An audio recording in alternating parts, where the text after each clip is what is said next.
Okay, everybody, welcome back for you. It's our top of the hour weather update to let you know what is going on. So I'll give you a quick overview, and then we're going to check in with one of our reporters live in the field for us this morning. We'll get to that in just a moment. Let's talk about traffic, because the deal is that a lot of the precip is over with. And I've said this earlier, I'll repeat it again, is that you still can see a little bit of precip out there. And I would not be shocked if you saw whether it's a little bit of some sleet. You might actually see a little bit of some snow. It's like the atmosphere is wringing itself without bringing out all the moisture possible. It's not really going to add anything to what you have out there that's accumulated, though, already. But let's talk traffic. This is very, very important, because cold temperatures, that's important now, and traffic also, and hoping and praying that your power stays on as well. So we're going to start things off by going into Shreveport, Bossier City. This is I-220 going over the Cross Lake. One camera on the south side, one on the north side. Very little traffic, as you're able to see there right now. As far as anybody going across, it's strongly, encouraged that you do not travel. So that'd be discouraged. So you do not get out there to create problems. There's one vehicle going. Let's make sure they're making it across okay. A truck following close behind. Give yourself a little bit more distance there. Now the truck's passing the vehicle in the area there where there's four-wheel driving. Driving on sleet's a little bit better than freezing rain. They're going out of my view, but though the truck's going on around. And that's when you really got to be careful too, because one vehicle get out of control and then mess it up for both vehicles there. That's one vantage point. Now let's go take a look to see another car stuck, as we're able to see there on the left-hand side of your screen. That is I-20 Traffic Street. Now normally this camera looks to the east. Now it's turned to the west. So those vehicles there are heading into Shreveport. And so cars are having to go around it. With looks like the MAPS program vehicle is there. The Motorist Assistance Patrol vehicle is there to help out. Looks like some utility crews are going by as well. But that car there obviously got stuck in the slush and can't get around.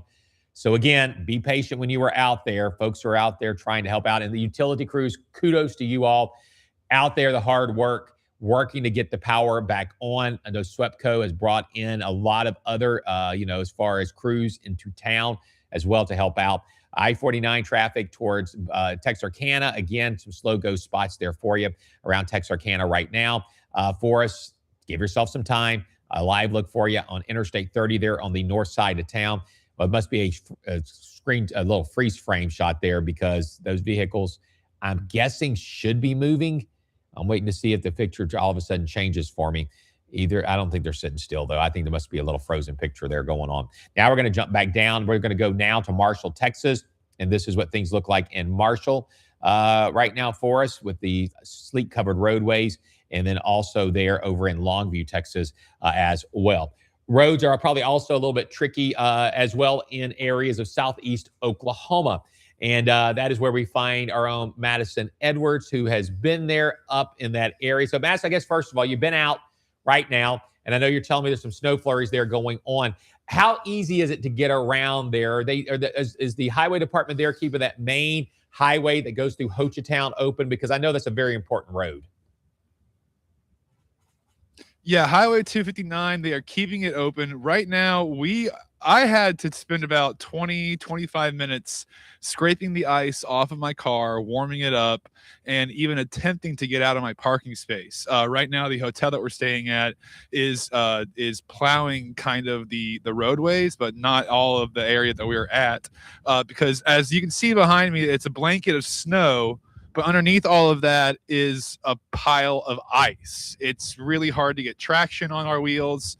I know that earlier yesterday, ODOT had cleared Highway 259 and made it one single passing lane, and it worked out really, really well. The McCurtain County emergency directors that I talked to said that the northern part of the county of McCurtain County is passable. The hardest hit parts are that Broken Bow and Ida Bell area, the Hochatown area as well. We're actually attempting to go down to Broken Bow, down to Ida Bell as well after this little live hit to check out the roads more carefully and see what's going on. But we have a Toyota Corolla, not that four-wheel drive. So we're going to try to attempt to do that and see what's going on, Patrick. But it's a little helter-skelter out there at the moment. Back to you real quick. So I have questions for you.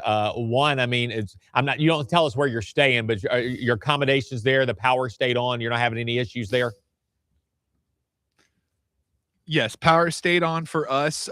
Choctaw Electric Cooperative reported about 900 outages so far. That number is down from about 1,800 as of yesterday.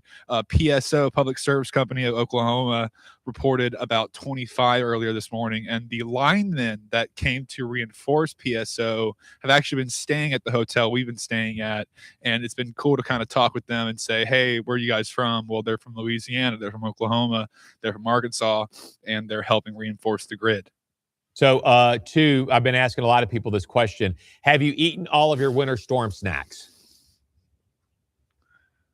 My winter storm snacks are almost gone. Thankfully, there is a cooperative market here that we can all get by. They have pizza, they have, chicken fingers, and there's a Starbucks here. So thankfully, Nick, my cameraman, and I have been able to get some coffee and stay warm. I mean, you guys are very fortunate. I mean, especially there where you are staying because of the fact trying to keep everything on for people and up in that area. But please be careful because I know that area very, very well. But again, it's a beautiful place to be. But, at the same time, because the scenery behind you looks absolutely amazing, but that's also a sign of all the ice that you have. So be careful, by the way, for all of your traveling that you may end up having to do. And especially if you said you're going to go down towards the town of Broken Bow coming up here just a little bit.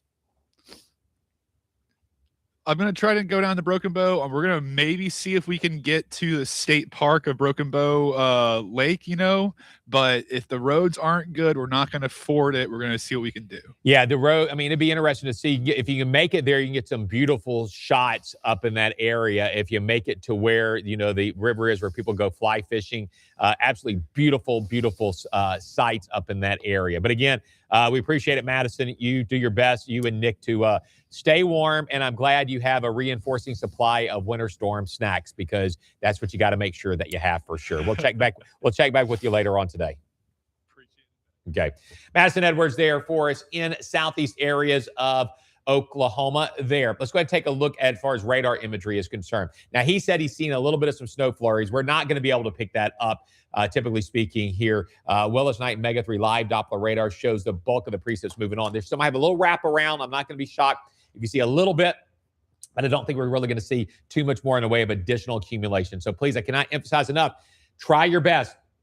Stay off the roads. I was just actually down the hall talking about school closures.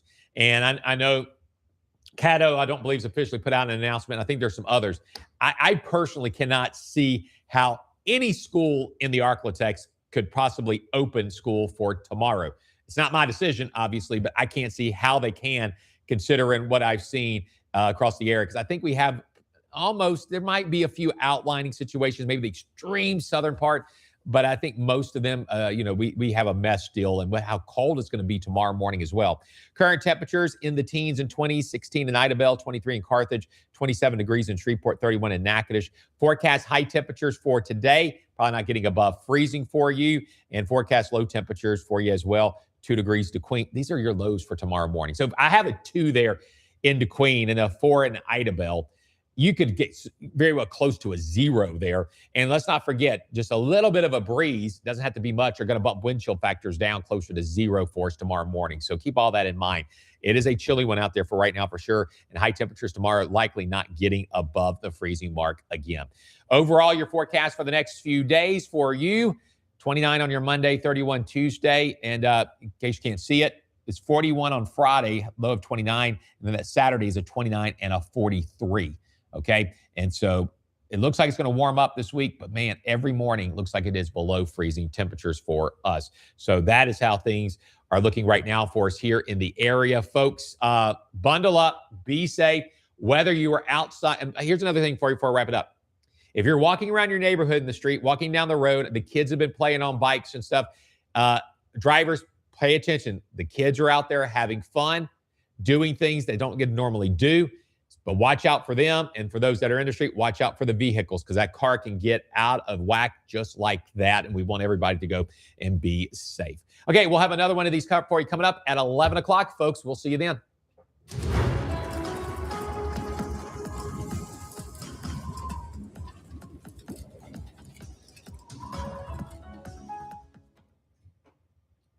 Max, can you give me a minute? I got to go get stuff out of that front seat.